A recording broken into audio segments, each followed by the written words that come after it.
are winners, and there are losers, and there are people who have not discovered how to win. And all they need is some coaching.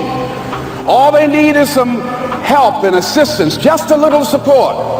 All they need is some insight or a different strategy, a plan of action to make some adjustments that will open up the key to a whole new future for them, that will give them access to the unlimited power that they have within themselves. That's all that they need. So what I want you to do is think about something you want for you, that's real for you, that's important for you, that will give your life some special meaning and power. And I don't even want you to say, I can do that. I don't want you to assume that. See, 5 years ago when I started out in this area, I would not have been able to make the mental leap that I would be up to where I am right now. I don't want you to begin to just psych yourself out. No. I want you to be able to say something to yourself that will enable you to maintain a level of integrity with yourself. That when you say this, even when you face tremendous setbacks, it will be a benchmark to keep you in the game, to keep you moving forward and experimenting and readjusting your strategy and your plan of action, continuously looking for ways to win. So what is that something? When you got an idea you want to move on, you might not have the money, you might not have the education, you might not have the support or the resources you need. What is that something that can keep us going, that will enable us to act on our dream? What's one of those keys that will begin to help us to discover the secrets to our dream? Here's what I want you to repeat after me, please, with power and conviction. Say, it's possible. It's possible. That's all I want you to do when you look at your dream.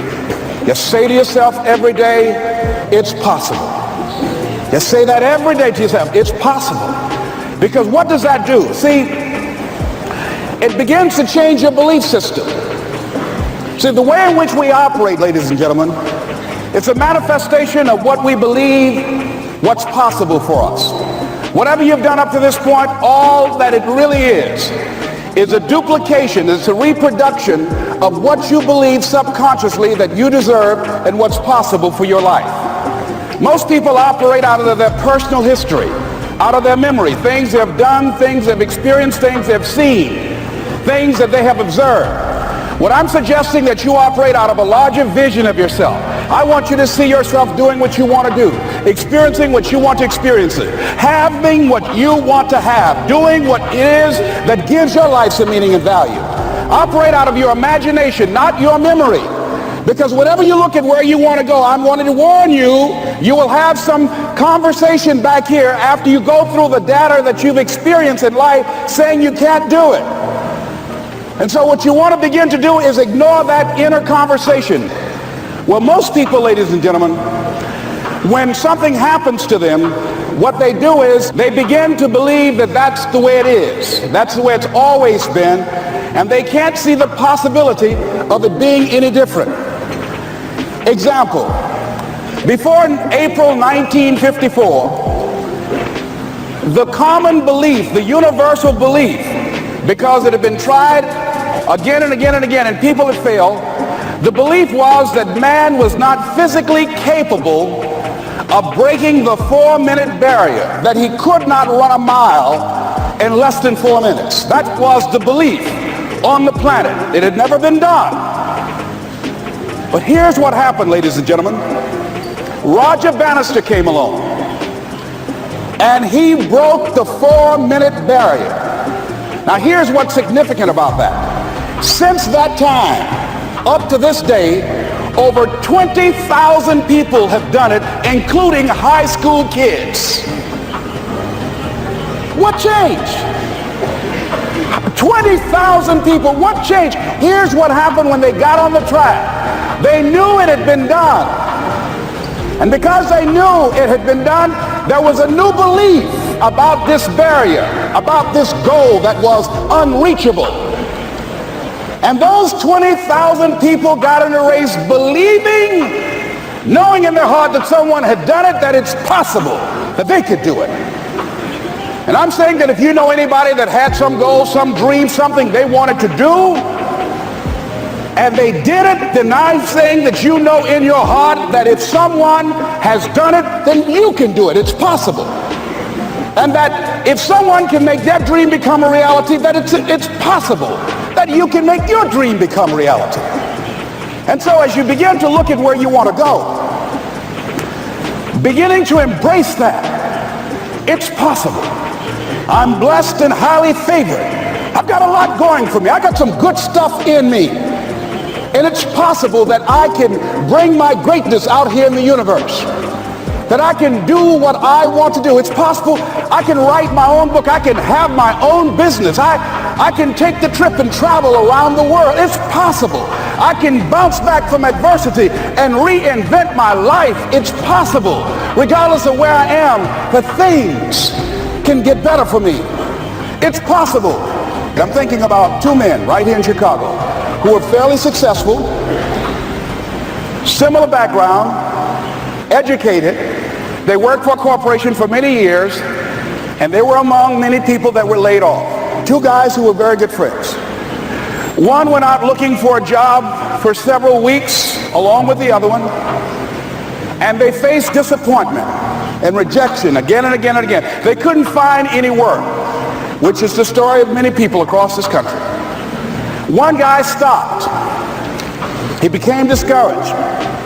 He stopped going. He stayed home looking at television, became very argumentative and toxic with his wife, drinking beer, getting on the phone, talking to his other negative, unemployed friends. And he just gave up. The other guy kept looking for a job everywhere he could go. Every time he could get an opportunity, kept asking people, networking, checking the newspapers every day.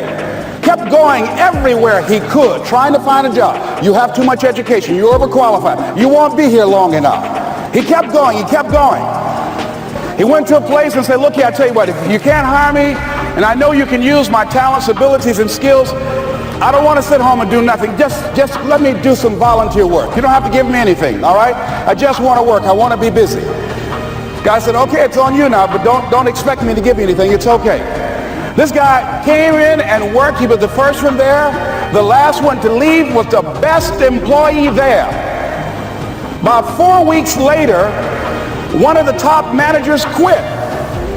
They were looking for a replacement. Guess who they selected? This other guy. This guy who was volunteering his time. He got the job. What was the difference between the two men? Eyesight and mindsight. Eyesight is judging on what you see. Judging according to appearances. But mindsight is how you interpret what you see.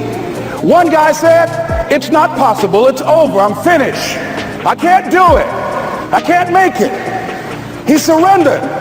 I've faced rejection again and again. I'm not going anymore. There are no jobs out there. But this other guy, he felt that in spite of the no's and rejections, in spite of how bad the economy is, in spite of what the newspapers are saying, that it's possible that somebody somewhere will give me a job.